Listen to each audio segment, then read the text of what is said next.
قربانی کرتے وقت زبان سے نیت کہنا، دعا پڑھنا ضروری نہیں۔ اگر دل میں خیال کر لیا کہ میں قربانی کرتا ہوں اور زبان سے کچھ نہیں پڑھا، فقط زبان سے بسم اللہ اللہ اکبر کہہ کر ذبح کر دیا تو قربانی درست ہے۔ لیکن اگر یاد ہو تو دعا پڑھ لینا بہت بہتر ہے۔ ذبح سے پہلے یہ دعا ہے: انی وجہت وجہی للذی فطر السماوات والارض حنیفا وما انا من المشرکین ان صلاتی ونسکی ومحیای ومماتی للہ رب العالمین لا شریک لہ وبذلک امرت وانا من المسلمین اللہم منک ولک۔ ذبح کے بعد کی دعا: اللہم تقبلہ منی کما تقبلت من حبیبک محمد صلی اللہ علیہ وسلم وخلیلک ابراہیم علیہ السلام۔ یہ مسلمان قربانی کے وقت یہ دعا پڑھتا ہے اور اس دعا میں اس بات کا اظہار ہے کہ یہ قربانی خالص اللہ کے لیے ہے، خالص اللہ کے لیے۔ عمل کرنا بھی مبارک ہے، لیکن اس عمل کے ساتھ نیت کا درست رکھنا بہت ضروری ہے۔ بس اوقات شیطان نیکی کرنے نہیں دیتا، اور اگر کوئی آدمی ہمت کر کے کر بھی لے تو پورے طور پہ نہیں کرنے دیتا، صحیح طور پہ نہیں کرنے دیتا، تو قدم قدم پہ راستہ مارتا ہے۔ قربانی کا عمل تو غیر معمولی ہے، اور سال کے صرف ان 3 دنوں میں یہ موقع میسر آتا ہے، اور ہر بال پہ پیارے رسول صلی اللہ علیہ وسلم نے نیکی کا اعلان اور اس کی خبر دی ہے۔ نیکی بہت بڑی ہے، تو بس اوقات شیطان ایسے موقع پہ نیتوں پہ حملہ کرتا ہے، ضائع کرا دیتا ہے، نام و نمود کے راستے سے، شہرت کے راستے سے، دکھلاوے کے راستے سے، کچھ اور اغراض پیش نظر ہو جاتے ہیں، اس کی وجہ سے اتنی بڑی نیکی ضائع ہوتی ہے۔ محنت بھی کی، پیسہ بھی لگایا، کوشش بھی کی، حاصل بھی کچھ نہیں ہوا۔ تو جانور لیتے ہوئے بھی کس لیے لے رہا ہوں؟ اللہ کے لیے۔ ذبح کرتے ہوئے بھی اسی کا اظہار ہے کہ اے اللہ میں تیری خاطر اسے ذبح کر رہا ہوں۔ انی وجہت وجہی للذی فطر السماوات والارض، میں اپنے آپ کو اس ذات کی طرف متوجہ کر رہا ہوں جو زمین و آسمان کا بادشاہ پیدا کرنے والا ہے، سب سے یکسو ہو کر، کسی سے کچھ غرض نہیں۔ اور اگلا جملہ ہے وَمَا أَنَا مِنَ الْمُشْرِكِينَ، میں مشرکوں میں سے نہیں ہوں۔ غیر مسلمان کا مشرک قربانی کر رہا ہے، نماز پڑھ رہا، لیکن ریا آدمی کے اندر شرک کی ملاوٹ کر دیتا ہے۔ ریا خفی شرک ہے، خفی شرک، ریا دکھلاوا خفی شرک ہے۔ تو اس موقع پہ خاص طور پہ اللہ کے نبی صلی اللہ علیہ وسلم نے یہ دعا بتلائی وَمَا أَنَا مِنَ الْمُشْرِكِينَ، میں مشرکوں میں سے نہیں ہوں، آپ کی عبادت میں کسی غیر کو شریک نہیں کر رہا، آپ کی عبادت میں کسی غیر کو شریک نہیں کر رہا، یہاں میری غرض صرف آپ کی رضا، آپ کو راضی کرنا ہے۔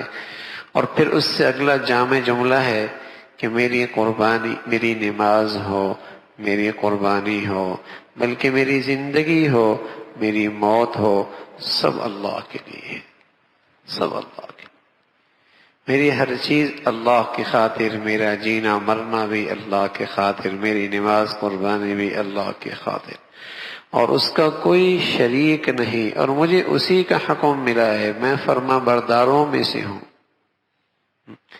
تو اس انداز سے آدمی اس دعا میں اظہار کر رہا ہے کہ اللہ یہ خالص آپ کے لیے عمل کر رہا ہوں، خالص آپ کے لیے، اس میں میری کوئی دنیاوی حکمت مصلحت پیش نظر نہیں، ذاتی اور جسے کہیں کہ دنیاوی مفاد اس سے میرا وابستہ نہیں، میری غرض آپ کو راضی کرنا۔ میری غرض تو آپ کو راضی کرنا ہے. قربانی ہو یا حج ہو، قربانی ہو یا حج ہو، ان دونوں میں نظر یہی آتا ہے کہ اس میں عقل سے زیادہ اتباع ہی اتباع ہے. بظاہر عقل کچھ کہہ رہی ہے لیکن شریعت کی اتباع کا رنگ کچھ اور ہی نظر آتا ہے. قربانی ہو یا حج ہو، اس میں دین کی حقیقت سمجھائی جا رہی. میاں یہ نہ دیکھو کہ اس کی حکمت کیا ہے، مصلحت کیا ہے، اتباع کر لو.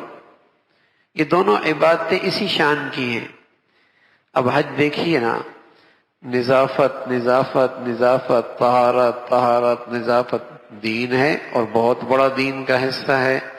لیکن حاجی حج کرنے جا رہا، کمیاں نہانا بھی نہیں، ہاں، اور تم نے جو ہے وہ صابن بھی نہیں لگانا اور میلہ کو چیلا ہی رہنا ہے. ارے میاں اتباع ہے.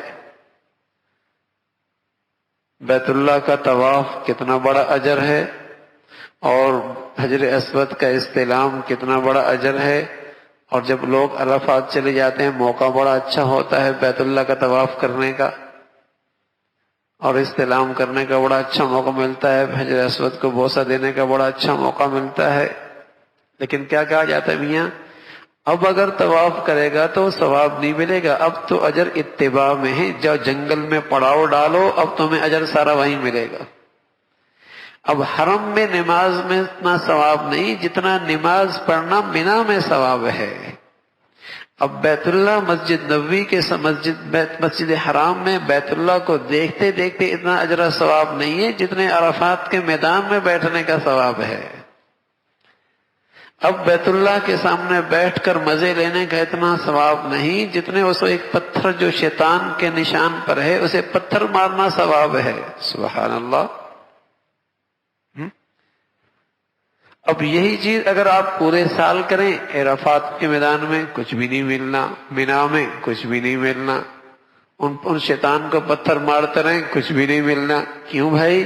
اس لیے کہ اس موقع پہ ان گھڑیوں میں اللہ کے حبیب صلی اللہ علیہ وسلم نے ایسا کیا. اب اس کی اتباع کرو گے تو سب کچھ مل جائے گا. بلکہ یوں سمجھایا، نہ مسجد حرام میں کچھ رکھا ہوا، نہ بیت اللہ میں کچھ رکھا ہوا، نہ مینا اور عرفات میں کچھ رکھا ہوا، سب کچھ تو اللہ کے حبیب کی اتباع میں رکھا. جو اس کی نقل کرتے چلے جائیں گے، اتباع کرتے چلیں گے، قیمتی بنتا چلا جائے گا. ہاں؟ ورنہ دیکھا جائے تو میاں مزدلفہ سے ڈاکٹر صاحب بھی، انجینئر صاحب بھی، پروفیسر صاحب بھی، شیخ الحدیث صاحب بھی، ولی صاحب بھی، اور جسے کہیں کہ نیک سے نیک تر مسلمان بھی کیا اٹھا رہا ہے؟ کنکریاں اٹھا رہا ہے. بھائی کنکریاں اٹھا رہا ہے، کیا کرنا ہے؟ او شیطان کو مارنا. شیطان تو وہاں نہیں ہے، ہاں، اور اس کی ایک علامت ہے، اس سے نفرت کا اظہار ہے. سب پتھر مار رہے، کیا دیوانگی ہے میاں، ہاں، لیکن سب مار رہے. لیکن اس کے پیچھے ہے کیا؟ اتباع ہے، اتباع ہے. حضرت عمر رضی اللہ عنہ جب حجر اسود کو بوسہ دینے لگے تو فرمانے لگے، حجر اسود تو پتھر ہی تو ہے، تو نہ نفع دے سکتا ہے نہ نقصان دے سکتا ہے. اگر اللہ کے حبیب صلی اللہ علیہ وسلم نے تجھے بوسہ نہ دیا ہوتا میں کبھی تجھے بوسہ نہ دے. اتباع ہے.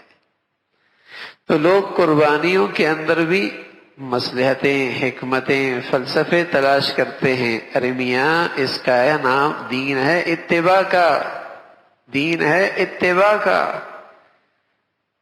اگر گوشت ہی مقصود ہوتا تو اتنا اکٹھا گوشت کرنے کی کیا ضرورت ہے؟ پورے سال ہی اللہ کہتا ہے ہر ہفتے میں قربانی کرتے رہنا. بھائی کچھ اس ہفتے میں، کچھ اگلے مہینے میں کر لینا، کچھ اگلے مہینے میں، سب غریبوں کو تاکہ آسانی سے گوشت مل جائے.